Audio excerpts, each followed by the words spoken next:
요즘 TV나 유튜브를 보면 먹방 유튜버가 굉장히 유명하지요. 저는 개인적으로 먹방을 잘 보진 않지만 요즘 볼 때 먹방을 좋아하는 사람들이 굉장히 많은 것 같아요. 그래서 먹방 유튜버들이 인기를 얻어서 TV 예능에도 나오고 또 유명세를 타기도 하죠. 유튜브 채널뿐만 아니라 TV 프로그램을 보면 요즘에 백종원 씨나 또 허영만 씨, 그리고 또 전현무 씨 이외에도 굉장히 많죠. 그런 분들이 나와서 맛집을 소개하는 그런 프로그램들이 TV에서 하더라고요. 전국 맛집을 찾아다니면서 식당을 소개하고 또 먹거리를 소개하고 그 음식들을 이렇게 맛보는 그러한 프로그램이 참 많습니다. TV뿐만 아니라 유튜브를 보면은 더 다양한 유튜브들이 세계를 여행하면서 직접 다양한 음식들을 이렇게 먹는 그런 것들을 생생하게 그렇게 보여주고 음식을 보여주고 맛이 어떤지를 그렇게 소개하고 있습니다. 이런 음식 프로그램이나 먹방이 인기가 있는 것은 음식이 그만큼 우리 사람의 생존에 굉장히 관계가 있고 생존을 넘어서 우리가 살아가는 인생에 있어서 이 음식이 우리들에게 행복감을 주고 또 기쁨과 깊은 관련이 있기 때문에 그런 프로그램들이 많이 나오고 사람들이 그것을 즐겨 보는 것 같습니다.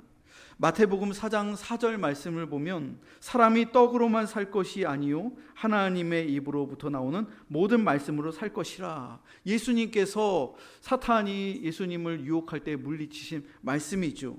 예수님께서 사람이 사는 것은 떡으로만 사는 것이 아니다라고 말씀하셨습니다. 그런데 여기에서 중요한 게 있어요. 떡으로만 사는 것이 아니라는 거예요. 이거는 떡도 필요하다는 것이죠. 하나님의 말씀도 필요하고 떡도 필요하다는 거예요.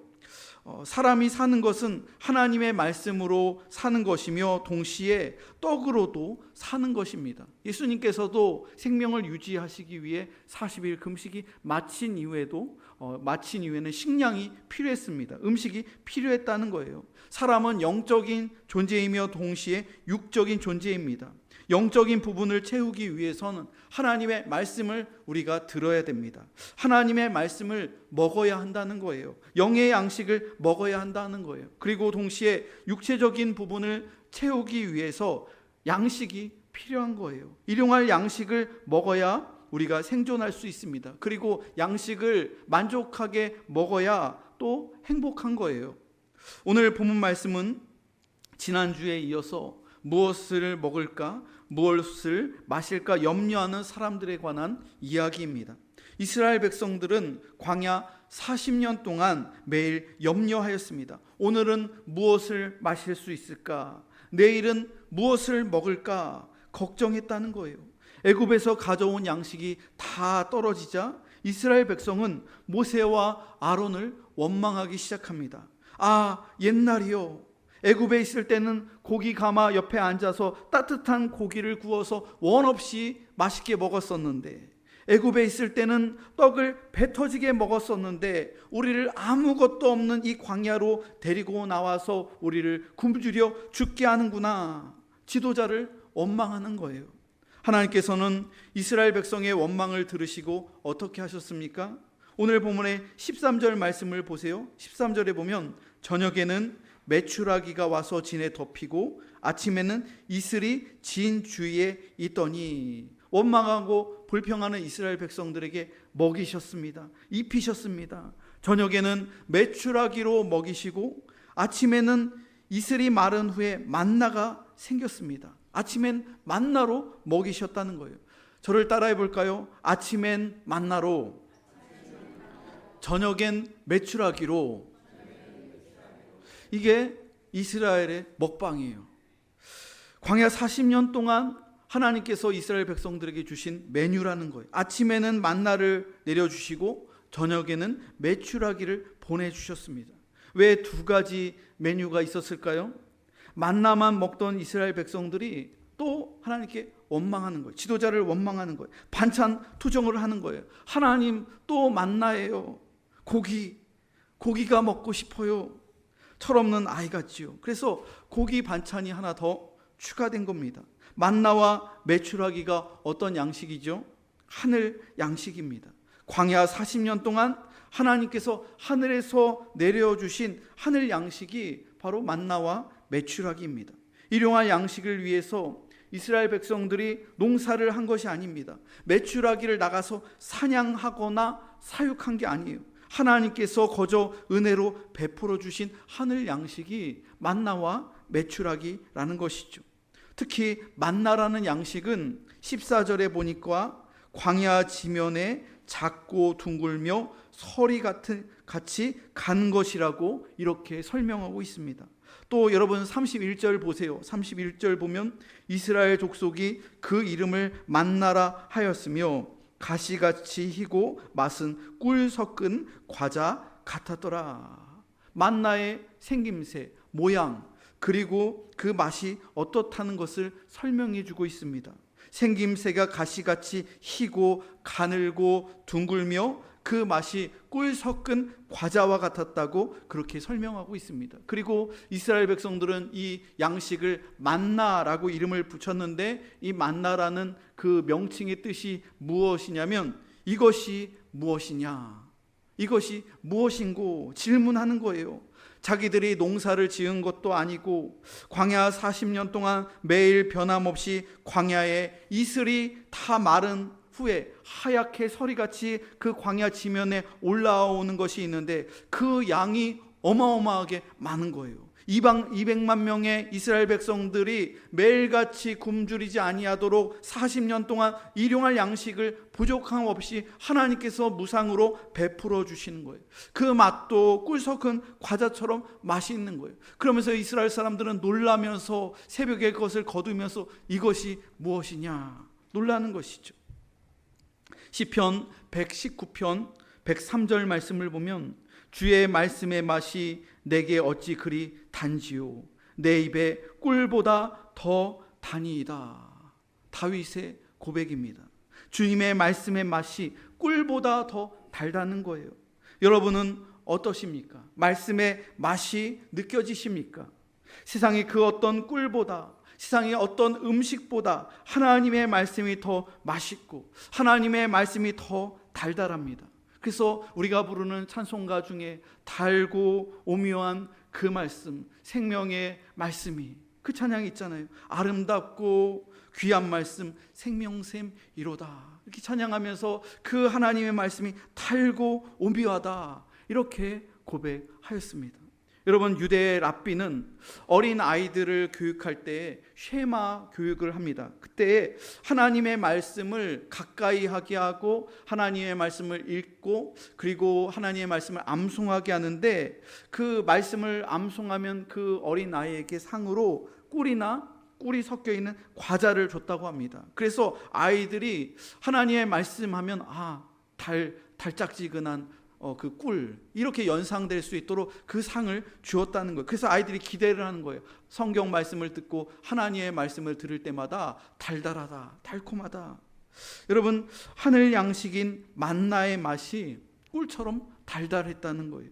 하나님께서는 만나를 어떻게 먹어야 하는지 모세를 통하여 알려주셨습니다. 200만 명의 사람들이 매일 새벽에 아침에 일찍 일어나 들에 나가서 광야에 나가서 만나를 가족 수만큼 거두어야 되는데 어떤 기준이 필요한 거예요. 분명한 가이드라인이 필요한 겁니다. 기준이나 가이드라인이 없으면 어떻게 될까요? 무질서해지는 거예요. 200만 명의 사람들이, 가장들이 새벽에 나가서 더 거두려고 줄도 안 서고, 그러다 보면은 힘 있는 사람들이 더 많이 가져가고 힘없는 노약자나 또 여성들은 거기서 또 치이면서 못 가져가는 사람들도 있게 되는 거예요. 그래서 기준을 세우는 것이죠. 만나를 거둬들일 때 세 가지의 기준을 세웠습니다. 첫 번째 기준은 모두 똑같이 거두어야 합니다. n분의 1로 똑같이 만나를 거두라고 하나님께서 모세에게 일러주셨습니다. 여러분, 오늘 본문의 16절로 18절 말씀 한번 보십시오. 16절부터 18절을 읽어보겠습니다. 시작. 여호와께서 이같이 명령하시기를 너희 각 사람은 먹을 만큼만 이것을 거둘지니 곧 너희 사람 수요대로 한 사람의 한 오멜씩 거두되 각 사람이 그의 장막에 있는 자들을 위하여 거둘지니라 하셨느니라. 이스라엘 자손이 그같이 하였더니 그 거둔 것이 많기도 하고 적기도 하나 오멜로 되어 본즉 많이 거둔 자도 남음이 없고 적게 거둔 자도 부족함이 없이 각 사람은 먹을 만큼만 거두었더라. 각 사람의 수요대로 거두어라. 이것이 하나님의 법칙입니다. 힘이 센 사람, 사회적인 지위가 높은 사람이 100인분을 다 가져가고 혹은 10인분을 가져가는 게 아니라는 거예요. 모든 사람들이 공평하게 형평성에 맞게 한 오멜씩 거두라고 명령하신 거예요. 그래서 아버지가 나갔으면 가족이 5인이면 5오멜을 가지고 오는 거예요. 식구수만큼 가지고 오는 거예요. 한 사람당 한 오멜은 너무 배가 부른 것도 아니고 배가 고픈 것도 아닌 한 사람이 하루 동안 먹을 수 있는 적정량의 식량이 만나 한 오멜이라는 것이죠. 여러분, 만나는 오병이어의 기적과 매우 비슷한 기적입니다. 예수님께서 5,000명이 넘는 사람들을 한 소년의 도시락 하나로 보리떡 5덩어리와 물고기 2마리로 5,000명의 장정을 배불리 먹이시고도 남는 12바구니가 남는 기적이 오병이어죠. 그 많은 사람이 먹고도 12바구니가 남았다는 거예요. 이때에도 어떤 사람은 많이 먹고 어떤 사람은 적게 먹은 게 아니에요. 모두 균등하게 부족하지도 너무 과하지도 않게 5,000명의 사람들이 만족할 수 있도록 예수님께서 떡과 또 물고기를 공급해 주셨다는 것이죠. 여러분, 만나의 기적은 오병이어의 기적보다 더 스케일이 큰 기적입니다. 오병이어 기적은 유에서 유를 창조한 기적이에요. 소년의 도시락에서 5,000명을 먹이신 기적이라는 것이죠. 만나의 기적은 무에서 유를 창조하셨습니다. 어떤 소년의 도시락이 있지 않았어요. 만나는 그냥 하늘에서 내려온 거예요. 무에서 유를 창조하신 여호와 하나님의 기적이죠. 세상 사람이 본 적도 없고 먹어본 적도 없는 이것이 도대체 무엇이냐? 이 하늘 양식, 이 양식을 이른 아침마다 하나님께서 창조해 주셨다는 것. 그것도 한 차례가 아니라 무려 40년 동안 변함없이 매일같이 하늘 양식을 내려주셨다는 거예요. 200몇 명의 사람들을 모두 균등하게 한 오멜씩 베풀어 주신 기적이 만나의 기적이라는 것이죠. 여러분, 만나와 오병이어의 기적은 균등의 원리가 중요합니다.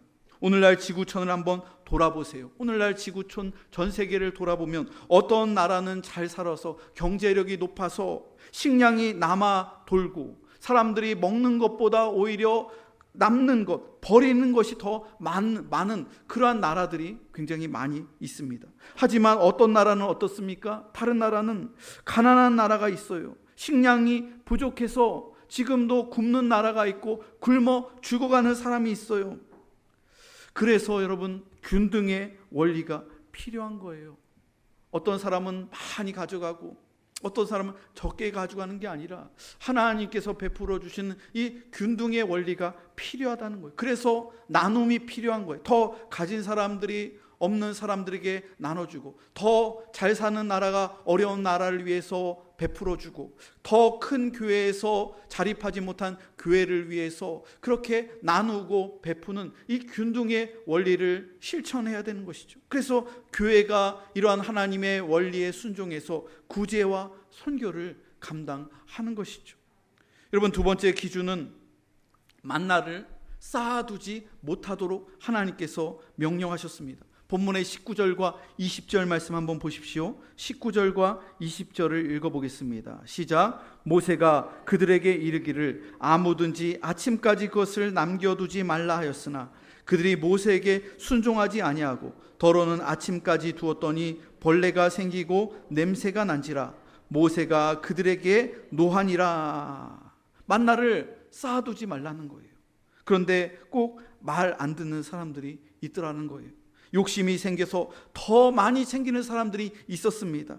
그런 사람이 그냥 일부가 아니라 그 거두는 사람 중에 많았다는 거예요. 그래서 하나님께서 모세에게 화를 내셨어요. 모세도 이런 사람들이 많아지자 화가 나는 거예요. 분노가 나는 거예요. 각 사람당 한 오멜씩 거두라고 말씀하셨고 명령하셨는데 어떤 사람들은 이틀치를 챙기고 어떤 사람들은 3일치를 챙기는 사람들이 생겨나는 거예요. 이스라엘 사람들이 여러분 어떤 사람들이죠? 쌓아두는데 1등 민족이 이스라엘 사람들입니다. 세계에서 가장 부자가 누구예요? 유대인들이 부자예요. 유럽에서도 예전부터 중세시대 때부터 이 사채놀이 또 금융업에 종사하면서 유대인들이 부자였어요. 그리고 미국에서도 건너가서 거기에서도 유대인들이 부자가 되었습니다. 세계에서 제일 장사 잘하는 사람들이 유대인들이라고 그래요. 만나를 쌓아두면 어떻게 됩니까? 하나님께서 쌓아두지 말라고 하는데 이 이익을 남기려고 더 많이 챙기려고 하는 그 속성이 유대인들에게 있었기 때문에 그걸 쌓아둔 거예요. 근데 하나님께서는 그것을 아셔서 그 유대인들의 이스라엘 사람들의 그 욕심 쌓아두고자 하는 그것을 아셔서 다음날 아침이 되니 어떻게 됩니까? 그 만나가 쌓아둔 것들이 다 벌레가 생기고 곰팡이가 생겨서 도저히 먹을 수 없는 그냥 음식 쓰레기가 되는 그날 일용할 양식을 하나님께서 한 오멜씩 먹되 남는 것은 다 썩게 되도록 그렇게 하셨다는 거예요.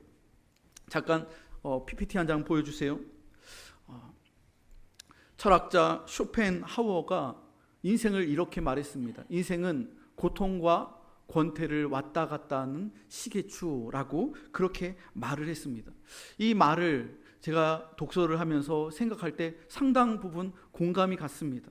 여러분, 이 말이 무슨 말이냐면 고통은 무엇이냐면 우리의 인생에 있어서 고통은 결핍을 말하는 거예요. 결핍. 가난한 게 고통이죠. 배가 고픈 게 고통이죠.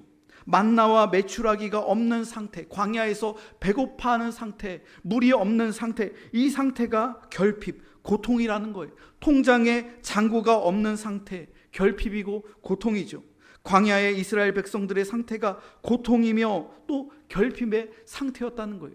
여러분, 우리의 인생 가운데에도 이 결핍 때문에, 물질의 부족 때문에, 또 건강이 좋지 않아서 여러 가지의 그러한 결핍 때문에 고통을 겪고 있는 거죠. 그래서 우리의 인생이 고통 가운데 있는 나라, 고통 가운데 있는 사람들, 고통 가운데, 결핍 가운데 있는 개인들이 있다는 거예요. 반대로 여러분, 권태는 반대의 개념입니다. 권태는 과잉을 뜻하는 거예요. 과잉.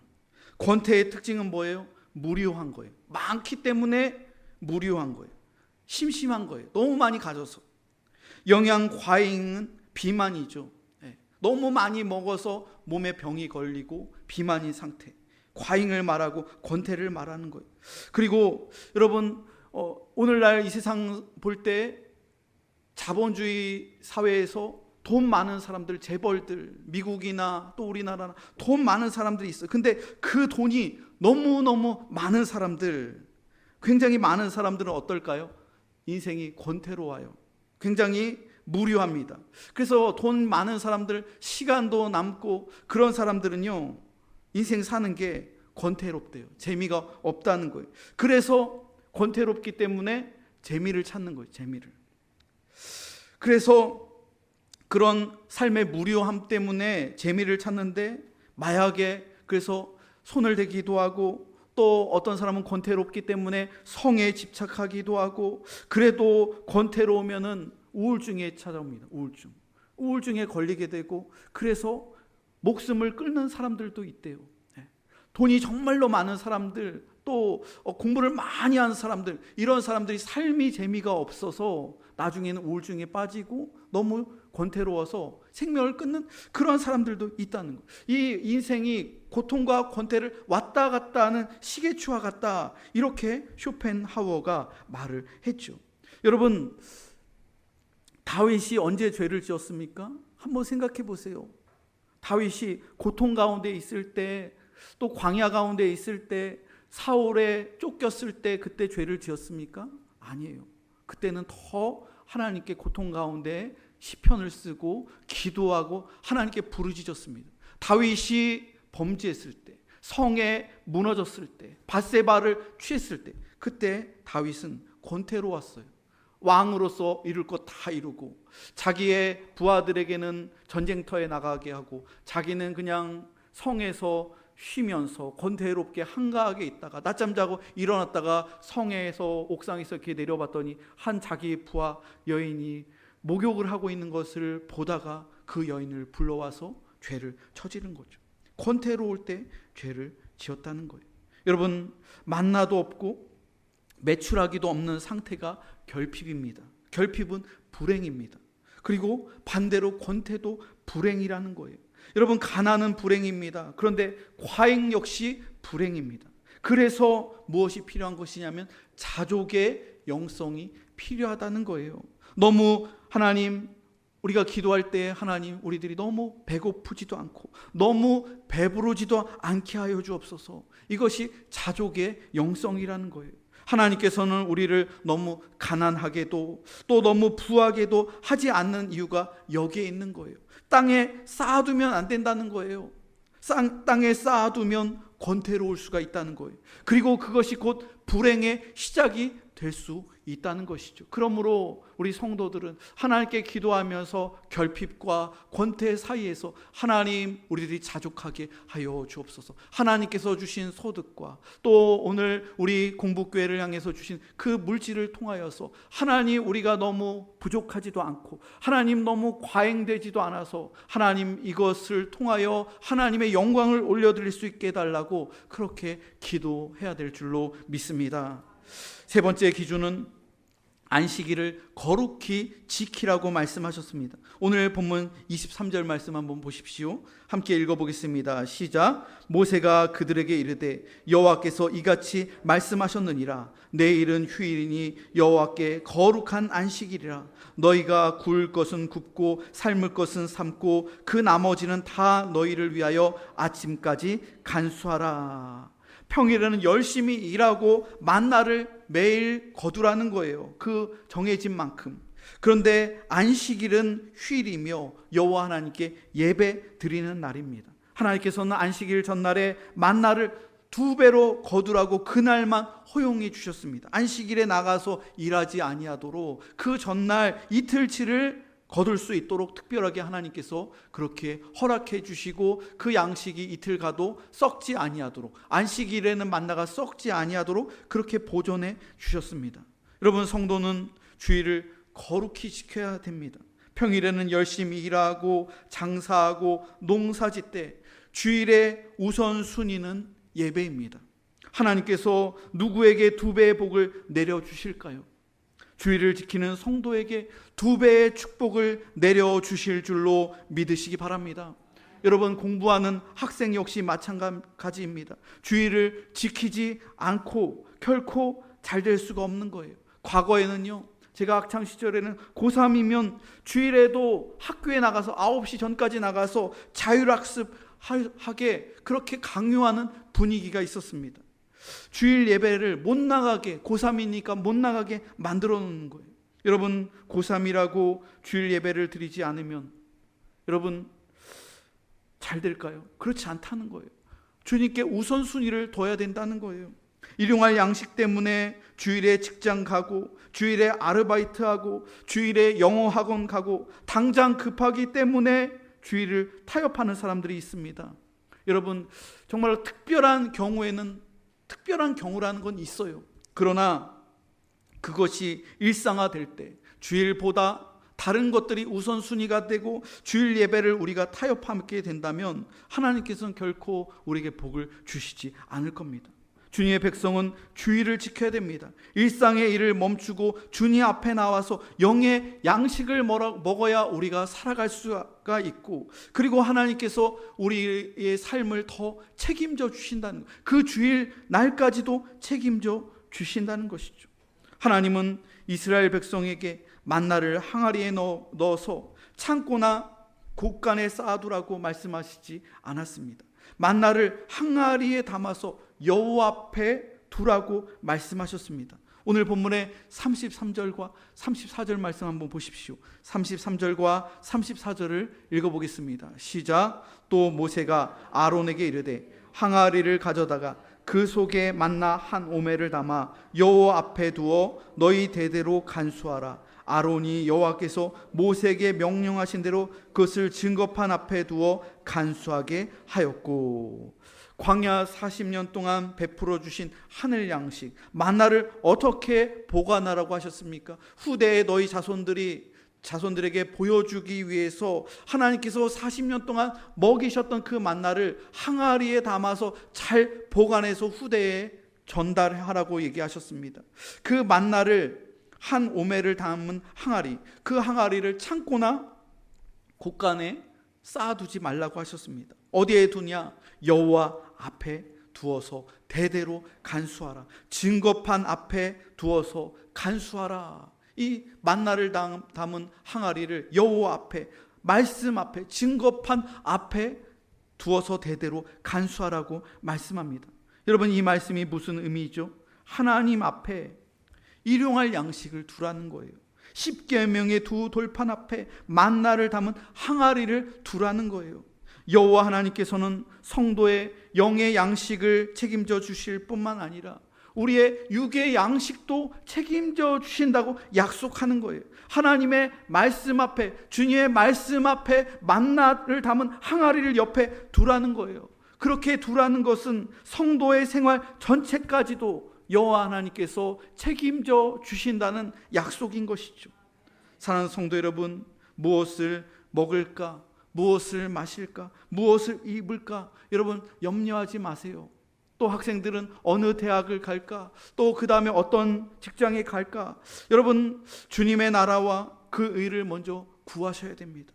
하나님의 나라와 의를 위해서 예배하며 헌신하며 살아갈 때 하나님께서는 우리의 필요를 다 하신다는 거예요. 우리의 일용할 양식과 생활 전부를 책임져 주심을 믿고 주님을 따르며 살아가는 주님의 신실한 성도들이 다 되시기를 주님의 이름으로 축복합니다.